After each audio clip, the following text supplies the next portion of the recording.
the London Clinic is a big hospital and employs a lot of people of very many, I should think, very many various nationalities. And because this story is so big, I mean, I understand that they try to access them when she was there. But anyhow, there's a lot of people there. It's such a big story that it could be anyone because they're so carried away with the story. And it was obviously just too tempting to resist. But presumably they were caught or somebody spoke about it and it was found out. At least the London Clinic have admitted that this happened. And presumably they will probably update us again today. I think she'll be very upset because remember when she went into the King Edward VII Hospital when she was had preeclampsia very, very badly, and when she was pregnant and she needed to go in there for like 48 hours. And one of the nurses accidentally put a prankster through to her. And that was a terrible situation. And in the end, the nurse committed suicide. So Kate is probably feeling extremely delicate about this sort of thing. And I should think she's very, very fraught and upset about it. I think that King Charles will be extremely annoyed. I would imagine that would be his natural reaction. And what he's going to do about it, I don't know. He'll let his staff deal with it. But I mean, he understands how the world works, probably better than most people because he's right up there. And he will probably say to Kensington Palace staff, they've got to find a way of dealing with this that makes Catherine's life, viable and possible and not so much of a nightmare. But I think that once she's out and about again, well, it's got to die down. This will die down. It can't keep up like it is at the moment. Obviously, Kate does not subject herself to looking at all this online stuff. I mean, you'd go mad. She's a very bright and sensible woman.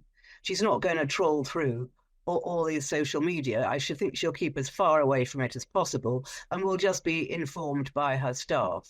I mean, that would be the logical thing to do. Don't read anything. Just let your staff tell the main things that you need to know. But the thing that really gets me about this whole scenario is it's so reminiscent to me, who was around at the time, of the last days of Diana, when every single day, every single newspaper had Diana on the front page with Dodie swimming or diving or doing something.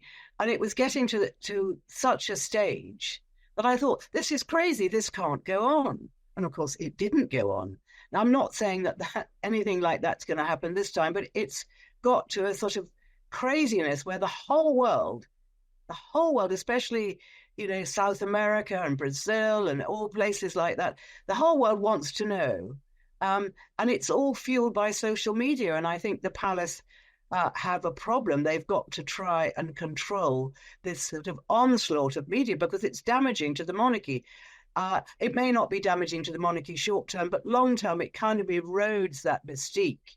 And it really is frightening for Kate because it shows just how much people want to see her all the time. So I think that is frightening for her. The royal family are quite logical and they realise that this trolling, and the more that we see, the more this story fuels itself. And of course, people were saying it wasn't really Kate, but of course, then someone else comes out, I think in the Sun, and says, of course it was Kate. I took the video, I saw them.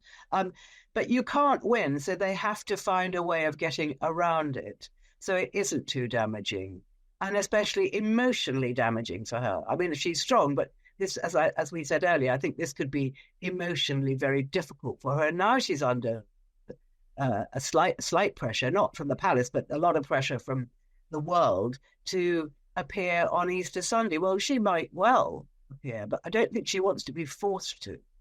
But in a way, she is being forced to, because she might say, look, I'll appear, I'll be there, I can't cope with this any longer. Let's just put this all to rest. I think that's what she might well do. I presume she will start doing her royal engagements again. But I mean, obviously, she's missed a great big chunk. Since January, she's missed all her engagements. So that would be quite a lot. So she's probably will just start. I think William said yesterday that she's going to concentrate on her early years campaign, which is really her big thing, like, for Princess Anne way back, they was Save the Children was her big thing.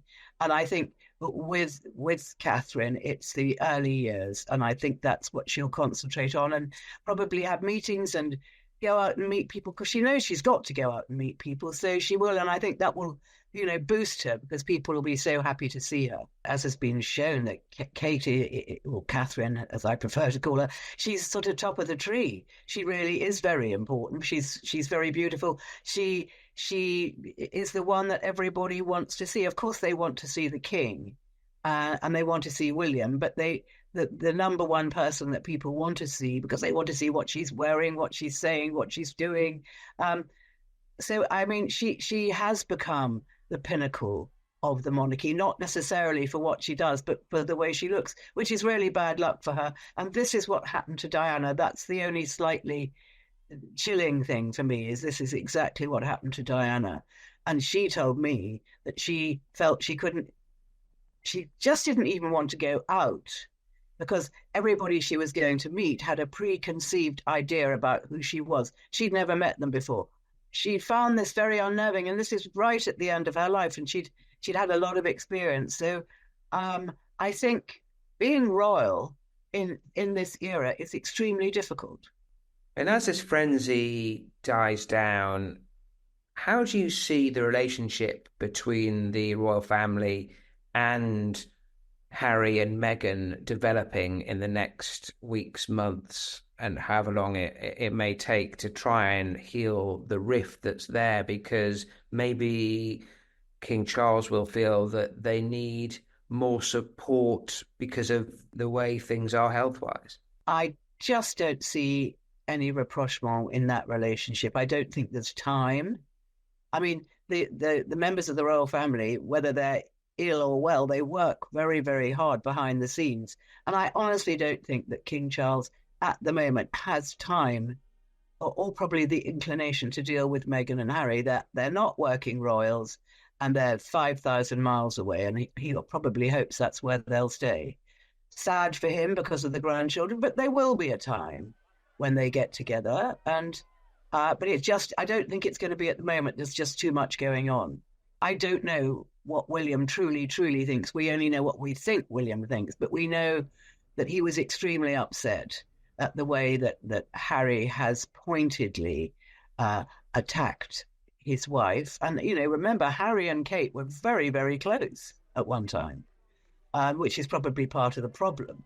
That when Meghan came in, it sort of upset the balance, which is very, very common with brothers and husbands and wives. I just can't see it happening at the moment. I'm not going to say it will never happen, because it probably will happen, but I don't think it's going to happen right now.